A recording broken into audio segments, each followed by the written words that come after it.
Art and Literature in the Groove. That's the tagline for Tim Chapman's new literary magazine, Litbop.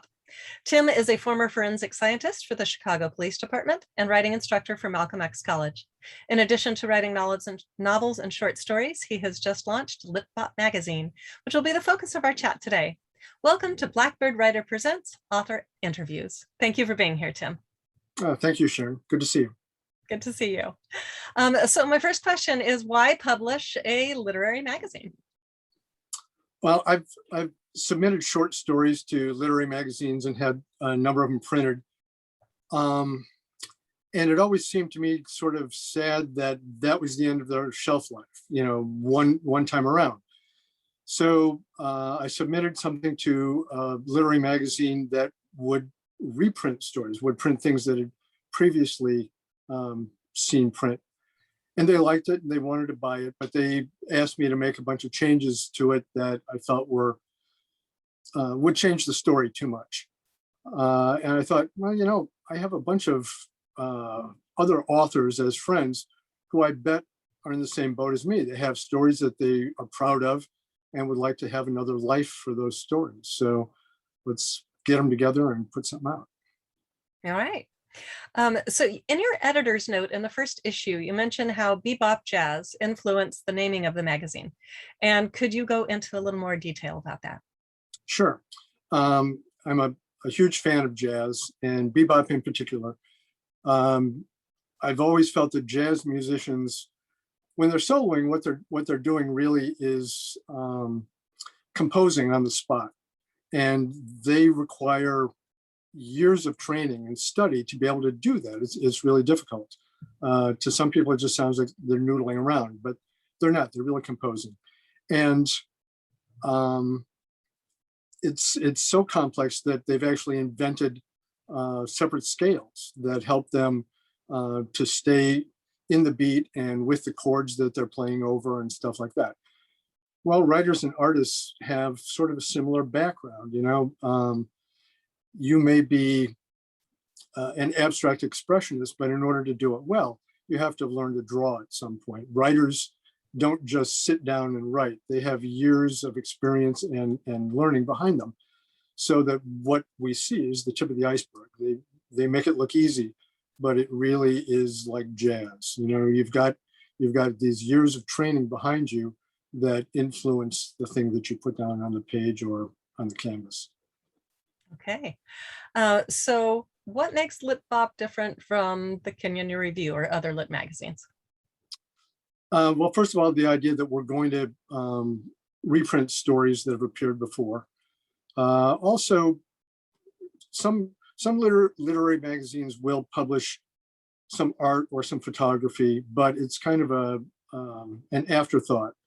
They don't pay for the color printing except for maybe 2 or 3 pages on the inside, and so it's not the focus. It's just kind of a nice treat included in the magazine. But I'm a really visual person. I haunt art museums and art galleries, and I love to read magazines and comic books that have a lot of art and illustration in. So I've made it a point to include art and photography in with the fiction and poetry in this venture. And it's stunning. It's going through and having like short stories, and then seeing this amazing black and white photography, and then photography of art, and then moving back into microfiction and poetry. It flows beautifully. And as you said, much like jazz, where you have a focus and then it pulls away and goes in a different direction, and just kind of carries the reader with them. So beautifully done. Okay, so a lot of literary magazines are associated with university or college, and so are you? I am not. We don't have any sort of backing, either financial or otherwise, but I was a student at Northwestern University and an English instructor at Malcolm X College. So some of the people involved in this magazine are people that I worked with, whose work I respect. Christine Sneed is an instructor for Northwestern University. um, Rachel Slotnick and a couple of the other people in the magazine are instructors at Malcolm X. So for this first issue, I sort of glommed on to people whose work I respect, who I know. It wasn't an open submissions call. If I don't lose too much money on the first issue and I'm able to have a second one, then I will have an open submission call and go from there. Well, I certainly hope that happens because yeah, the entire thing in and of itself is a work of art. And we'd definitely like to see more of it.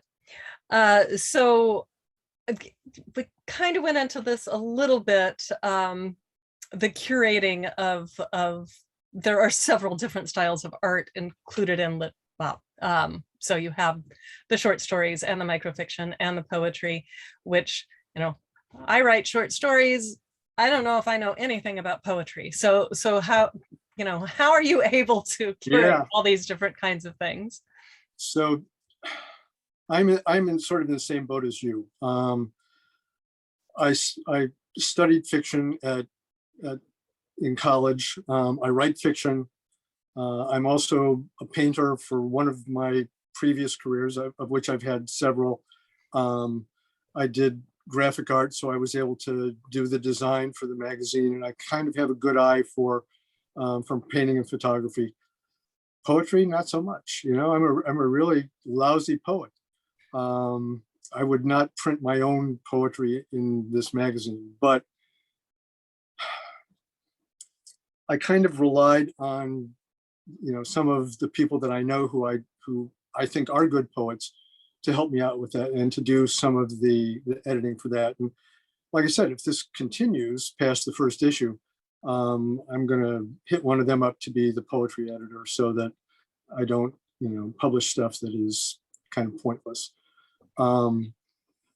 There's one poem in there that I insisted on having because it was written by a friend of mine who died not too long ago, and I sort of wanted it to be a tribute to him. And it's, I don't know if it's a good poem or not,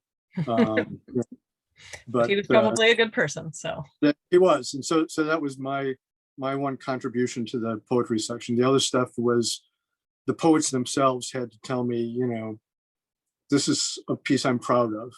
And I read it and thought, yeah, okay. Okay. All right. Are you looking at publishing any genre fiction? Mystery, sci-fi, horror? The whole difference between literary fiction and genre fiction is a debate that I've been involved in for a long, long time. I'm a member of, or was a member of, Mystery Writers of America. And people who write mysteries specifically sometimes are a little touchy about what they write. Like, don't tell me that my stuff isn't literary fiction. It's as engaging and as good as, something else that would make it into the literary fiction section in your bookstore. For me, the difference between a piece of literary fiction and a piece of genre fiction, I won't even glorify it as that, is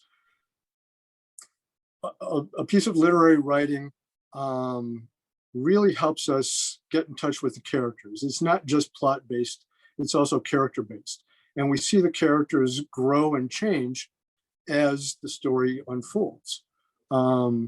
If you have a two-dimensional character, then I think that that's what people associate with genre fiction. But anybody who is a fan of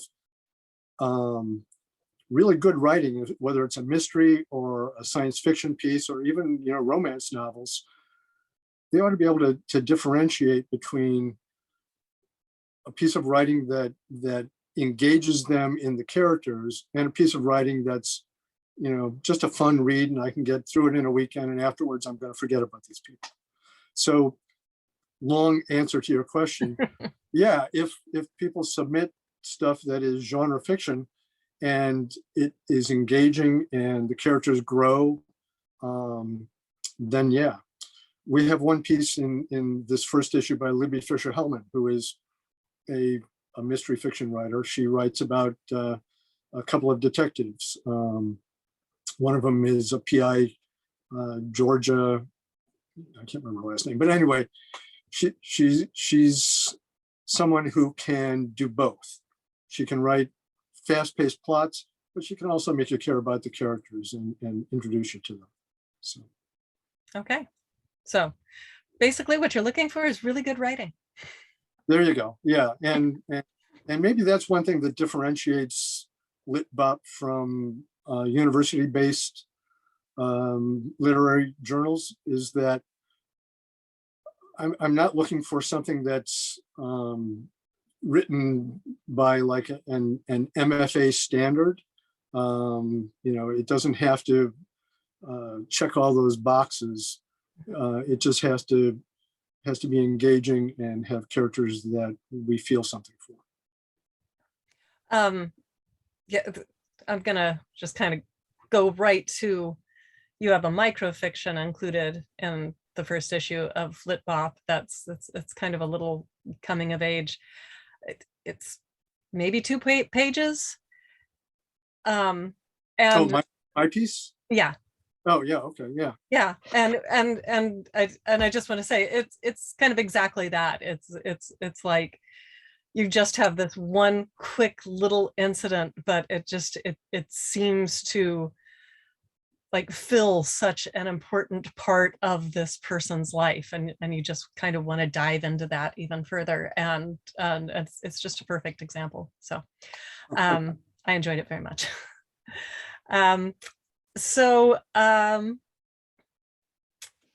Let's see. You've said that you have a diverse group of contributors, whom you've already mentioned.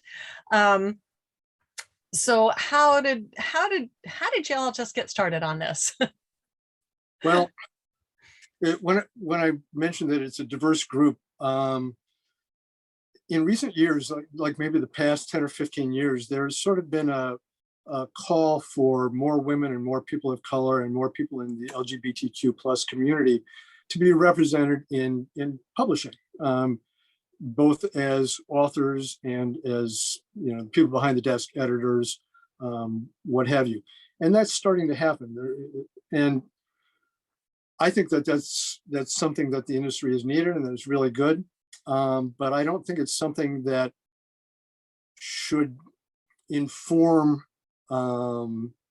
the editorial board of a magazine or a publishing company. I think it should be something that is paid attention to, but that it should happen sort of organically.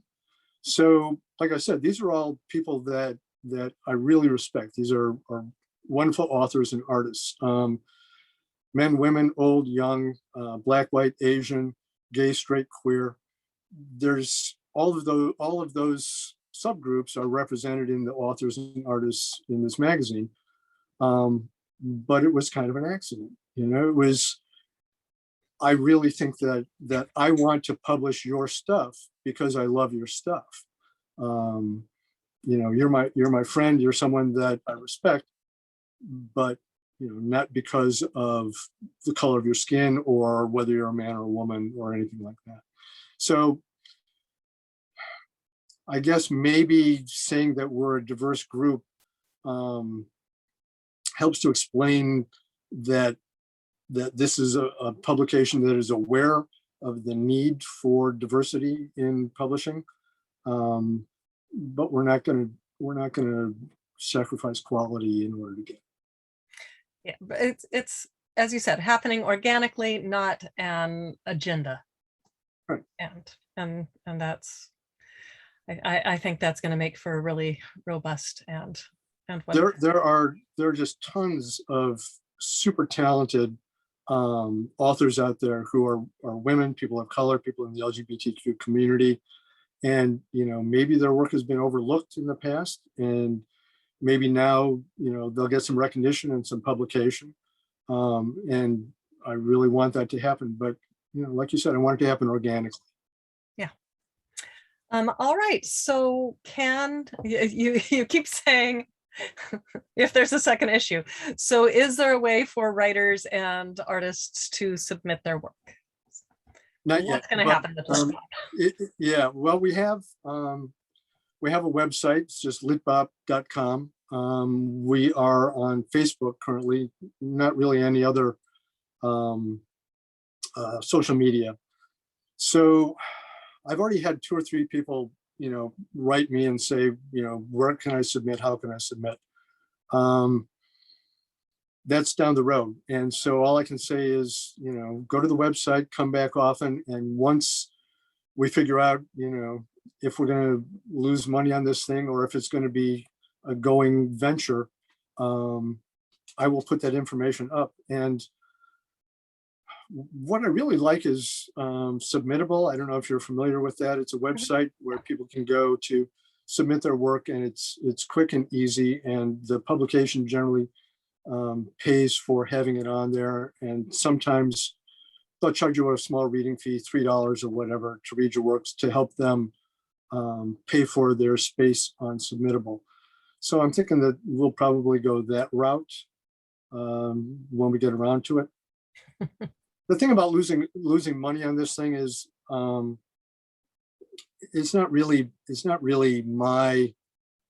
I mean, I put up the money to publish it and to promote it, but there are 16 people involved in this, authors and artists. And if we manage to make any money, even if it's $2, it gets split 16 ways. So we're not in this to make money. No, not at all. This is not going to be my career. My other writing hopefully will help to pay some of the bills. We'll see. But and it is right behind your corner. Could you just grab it and bring it a little closer to the. I put it here so that we can look at it. Yeah. So the cover is by an artist named Catherine Ace, and this painting is called Girls Brunch. She has Beethoven, if Beethoven were a woman, the Mona Lisa, Joy Reid, John the Baptist, if he were a woman, and then as it wraps around to the back, I believe this is Daumier, if he were a woman. She is not only one of the most talented painters I know, she paints for a living. She was also my high school prom date. So that is awesome. One of the very few people I've kept in touch with since high school. A good friend, and I respect her work a lot. She's a great painter. Yeah, it's as I've mentioned, it's beautiful looking magazine. Okay, well, I think that's all my questions for today. So I think we're ready to wrap up. Thank you so much for being here, Tim. Thank you, Sharon. I really appreciate it. All right, and thank you all for watching Blackbird Writers Presents Author Interviews. Bye-bye.